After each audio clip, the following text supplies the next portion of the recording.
السلام علیکم ورحمۃ اللہ وعلیکم وبرکاتہ۔ السلام۔ حضرت عملیات کے حوالے سے ایک سوال تھا۔ عملیات کا کام کرنا، خاص طور پر علاج وغیرہ کرنا، کتنا آسان یا کتنا مشکل ہے، اور اس راستے میں عام طور پر کس قسم کی مشکلات کا سامنا کرنا پڑتا ہے؟ دیکھیں، عملیات کرنا ایک ہے صرف وظائف کرنا، جو باقاعدہ یہ ذمہ داری اپنے سر پہ لے لیتا ہے، اسی کو اندازہ ہے کہ 50% زندگی جو ہے دوسروں سے الگ ہو جاتی ہے اس کی۔ اچھا اس نے روزانہ پڑھائی میں بیٹھنا ہے، 1-1.5 گھنٹہ اس کو دینا ہے، جی تو اب دن میں وہ جاب بھی کرے گا، رات میں آ کے اس کی بھی ٹینشن ہوگی، تو وہ 50% لوگ جو ایسے ہیں جو جاب سے یا کام سے آنے کے بعد ریلیکس کرتے ہیں، ان سے الگ ہو گیا وہ، صحیح اور روز کچھ بھی ہو جائے اس نے بیٹھنا ہے۔ جو کرتے آ رہے ہیں ان کو یہ اندازہ ہے۔ بالکل اب وہ جو پڑھائیاں کرتا ہے اس میں اس کے لیے جگہ کا مختص کرنا، اس کے مسلح کا مختص کرنا، اب ہر وقت یہ ٹینشن لگے رہنا کہ کوئی اس کو ہاتھ نہ لگا دے، کوئی اس مقام پہ نہ چلا جائے، کوئی میرے تسبیح نہ اٹھا لے، روزانہ آ کے چیک کرنے کہ کچھ ہوا تو نہیں، میرا عمل تو نہیں ضائع ہو گیا، صحیح اب جو میں محنت کر رہا ہوں وہ کوئی سلب نہ کر لے۔ یہ صرف جو وظائف کر رہے ہیں ان کا ہے۔ اب اگر آپ باقاعدہ علاج بھی کرتے ہیں تو اب آپ 150%، 100% نہیں، 150% جو ہے وہ عوام سے الگ ہو گئے۔ اب آپ نارمل انسان کی طرح نہیں زندگی گزار سکتے۔ جو باقاعدہ اس کو اصول کے مطابق کر رہے ہیں ان کو پتہ ہے، صحیح وہ کیا ان کے فیملی ممبرز تنگ ہوتے ہیں ان سے، صحیح کیا کیا پرہیز کر رہے ہوتے ہیں۔ پھر علاج کے حوالے سے جو میں علاج کر رہا ہوں، جس چیز کو میں چھیڑ رہا ہوں وہ کہیں حملہ نہ کر دے، فیملی ممبرز کا خطرہ ہمیشہ لگے رہنا کہ وہاں نہ ہو جائے کچھ، بہت سارے اس میں خطرات ہوتے ہیں۔ اور پھر یہی ہے نا کہ اسی میں رہنا ہے، یعنی آپ ایک جنگ کے میدان میں کود گئے اور اب اس میں رہنا ہے، باہر نہیں آنا مرنے سے پہلے، حالت جنگ میں ہمیشہ۔ صحیح تو آپ سوچیں کیا حالت ہوتی ہوگی۔ اور جو بیچارے ہار کر آ جاتے ہیں ان کا پیچھا کیا جاتا ہے۔ جی ایسے بہت سارے افراد ہوں گے، شاید کمنٹ میں بھی بتائیں، کہ وہ شوق میں پہلے میدان جنگ میں اتر گئے اور کچھ عرصے بعد جو ہے انہیں سمجھ آیا تو انہوں نے بولا بھائی بس، اب وہ گھر آئیں، یعنی انہوں نے چھوڑ دیا تو اب بھی نہیں ان کی جان چھوٹ رہی، پیچھا نہیں چھوٹتا ان کا۔ بالکل پیچھے لگی ہوئی چیزیں جنہوں نے حملہ کیا، صحیح۔ کہ تم نے حملہ کیوں کیا تھا بھائی ہم پہ۔ تو بڑی ہوتی ہے، اللہ پاک جس کو توفیق دے، اللہ پاک جس کو بچائے وہی کر سکتا ہے، یوں سمجھنا۔ سبحان اللہ۔ شیخ یہ سوال تھا، اگر کسی شخص نے کسی پیر صاحب کے ہاتھ پر بیعت کی ہو اور بعد میں پیر صاحب وصال فرما جائیں تو تصور شیخ کس طرح جاری رکھ سکتا ہے؟ دیکھیں، اس کے 2 طریقے ہیں کہ اگر ان کی تربیت پوری نہیں ہوئی ہے تو تربیت پوری کرنے کے لیے وہ کہیں اور بھی طالب ہو سکتے ہیں اور پھر ان کا تصور کر سکتے ہیں اچھا، جہاں جہاں طالب ہوں۔ اگر یہ نہیں چاہتے ہیں تو جیسے ابھی کشف القبور کا تھا نا معاملہ، تو شیخ کی یا تو تصویر دیکھ لیں، اگر تصویر بھی نہیں ہے تو ان کا مزار شریف تو ہوگا، تو ان کے مزار شریف کا تصور کر لیں، اچھا یہ نیت کرتے ہوئے کہ میں تصور شیخ کر رہا ہوں۔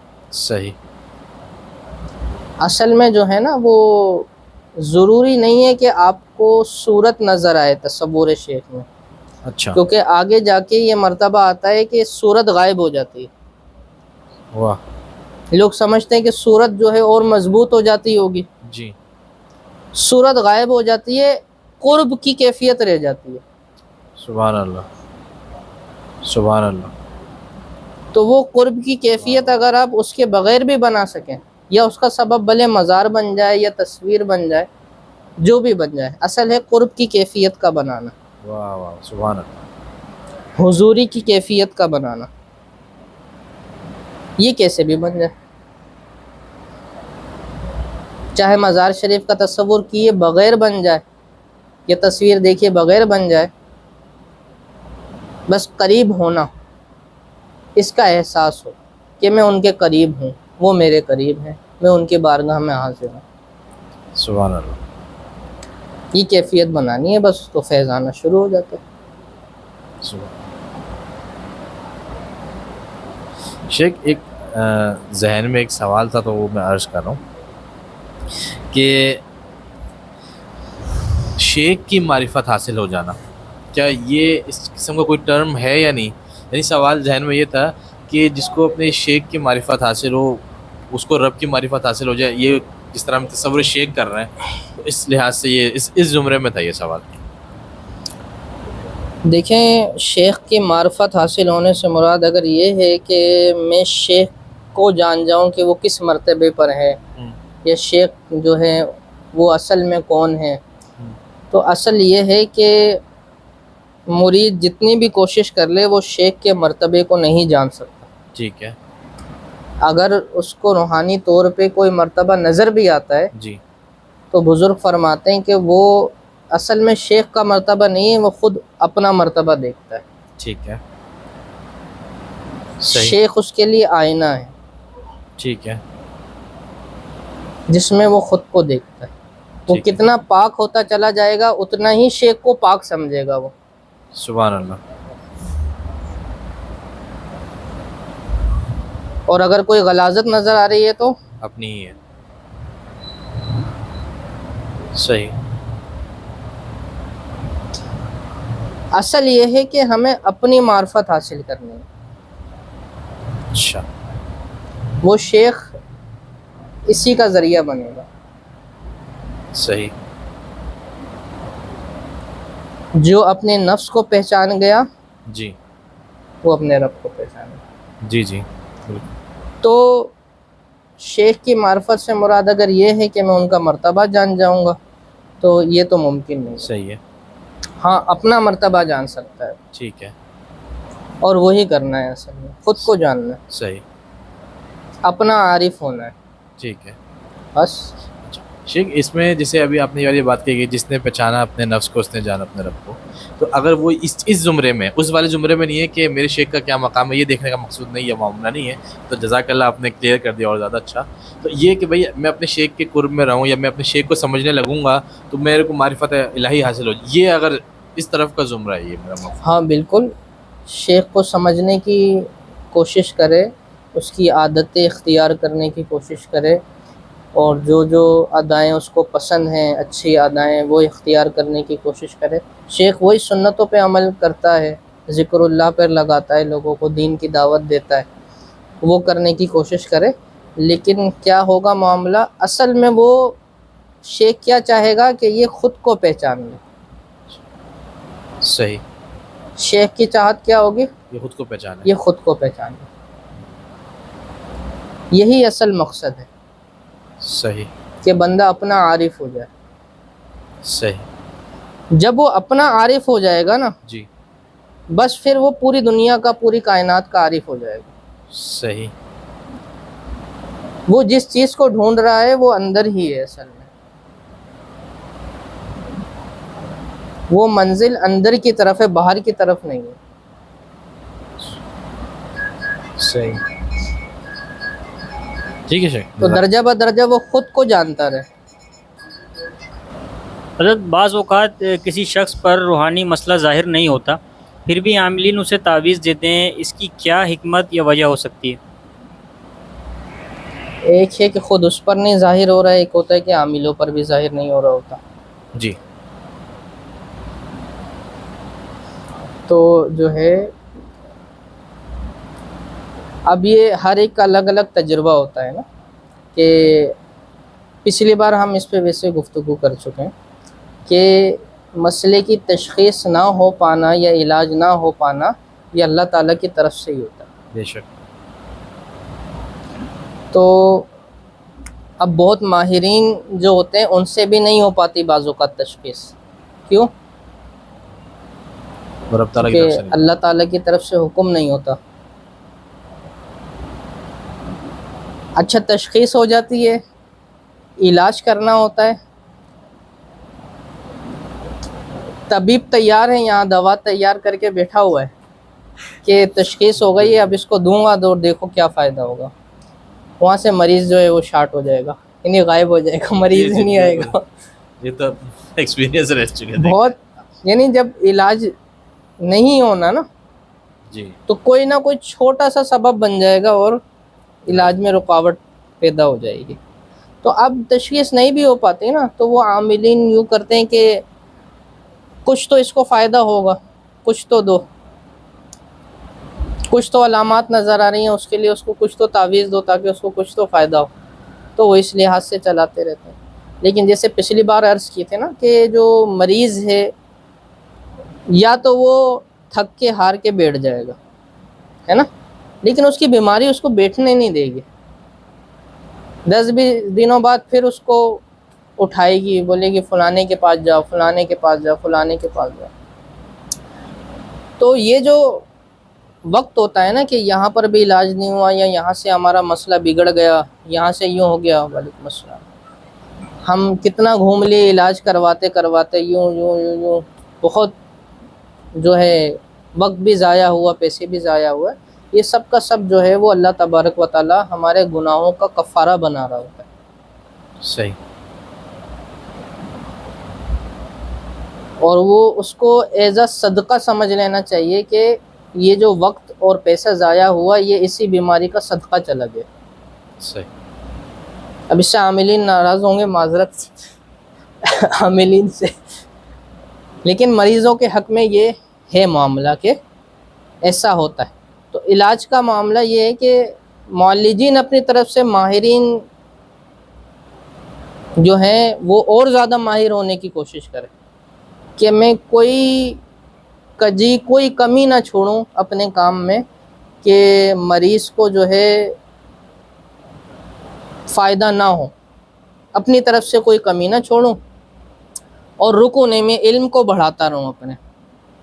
صحیح. تو عملیات بھی جو ہے وہ سمندر بے کنار ہے، یعنی نہ اس کا کوئی کنارہ ہے نہ گہرائی اس کی ختم ہوتی ہے، جتنا سیکھتے جائیں اتنا اور پتہ لگتا ہے کہ ابھی تو کچھ بھی نہیں سیکھا. صحیح. تو اس میں نہ رکے، اس کو اور سیکھتا جائے.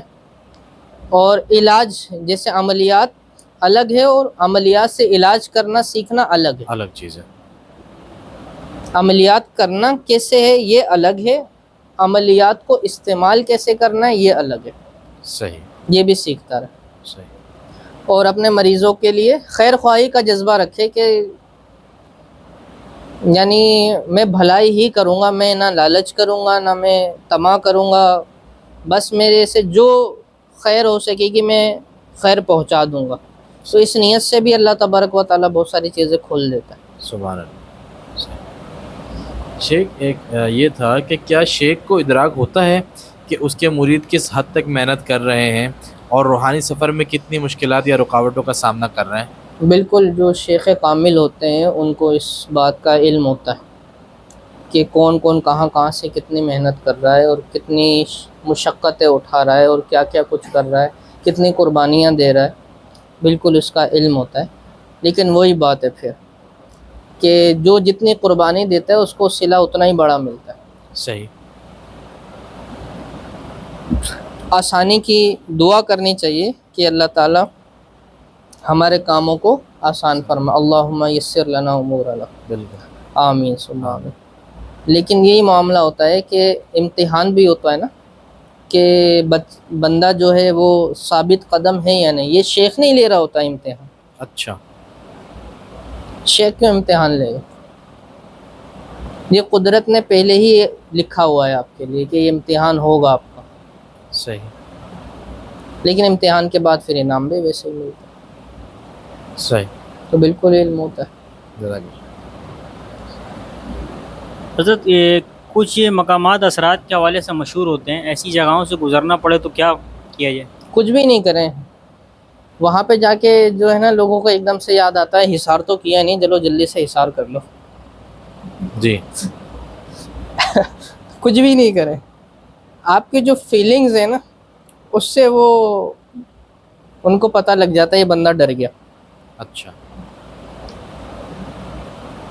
تو یا تو پہلے سے حصار کر کے نکلیں گھر سے، تو حصار کر کے نکلیں تب بھی کچھ کرنے کی ضرورت نہیں ہے، اور اگر حصار نہیں کیا تو اسی وقت رک کے پڑھائی کرنے کی بھی ضرورت نہیں ہے کہ میں چلو ادھر سے گزر رہا ہوں کوئی پیچھے نہ لگ جائے. جیسا ہمارے مشہور ہے بہت سڑکیں کراچی میں کہ کوئی دلہن ولہن بیٹھ جاتی ہے بائک پر آ کے بہت لوگ سنا رہے تھے پتہ نہیں کیا پوڈ کاسٹ وغیرہ کیا کیا تو کچھ نہیں، اصل میں سارا مسئلہ یہی ہے کہ آپ کی جو فیلنگز ہے نا، آپ کی جو وائبریشن ہے اس سے ان کو پتہ لگ جاتا ہے. اگر آپ وائبریشن ہی نہیں دیں گے تو سگنل ہی نہیں جائے گا. صحیح. کچھ بھی نہیں دیں، ڈائریکٹ نکل جائیں بس وہاں سے. اب باہر جا کے لوگ بولتے ہیں یار کوئی پیچھے چل رہا ہے، یار کوئی لگ رہا ہے کوئی پیچھے پیچھے آ رہا ہے، وہ بھی آپ وائبریشن دے رہے ہیں، دور سے آ جائے گی وہ. صحیح. اتارا پھینک کے پیچھے مڑ کے نہیں دیکھتے. عاملوں سے سنا ہوگا نا آپ نے، کیوں؟ وائبریشن آپ نے دیے پیچھے، پیچھے مڑ کے جیسے دیکھا آپ نے وائبریشن دیکھے، دیکھو میں پیچھے چھوڑ کے جا رہا تھا وہ واپس آ گئے. صحیح. وائبریشن کو کٹ کر کے، ابھی اتار لیا آپ نے، چھوڑ دیا، وائبریشن کو کٹ کر دو، ڈائریکٹ گھر پر آ جاؤ بغیر پیچھے مڑے.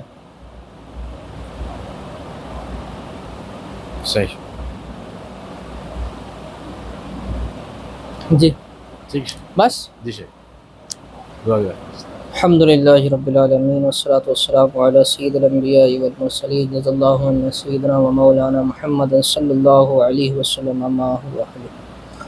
یا الہ العالمین مالک المولا، جو کچھ پڑھا اس میں جتنی غلطی کوتاہی ہوئی معاف فرما، تمام معاملات کو اپنی بارگاہ میں قبول و منظور فرما. یا الہ العالمین جتنے لوگ ویڈیو کے ذریعے سے دعا میں شامل ہیں سب کے دلوں میں جو نیک جائز دعائیں تمنا خواہشات ان کو قبول و منظور فرما. یا الہ العالمین اے مالک المولا سب کے مسائل اپنے فضل سے حل فرما، سب کی بگڑیاں بنا دے. اللہم انا نسألک ایمانا وفضلا دائما ورزقا واسعا وسعیا مشکورا وذنبا مغفورا ودعاء مستجابا ولقاء اللہ نصیبا وجنة فردوسا وعقلا کاملا وعلما نافعا وعلما مقیما. اللہم لا تقتلنا بغضبک ولا تهلكنا بعذابک وعافنا قبل ذلك. اللہم لا تؤاخذنا بسوء اعمالنا ولا تسلط علينا من لم يرحمنا في الدنيا والآخرة. وكف أيدي الظالمين عنا يا حفيظ وفزنا ويسر أمورنا وحسن مرادنا وتمم تقصيرنا واشفنا واشف مرضانا. ربنا تقبل منا إنك أنت السميع العليم وتب علينا إنك أنت التواب الرحيم. سبحان ربك رب العزة عما يصفون والسلام على المرسلين والحمد لله رب العالمين بحق لا إله إلا الله محمد رسول الله.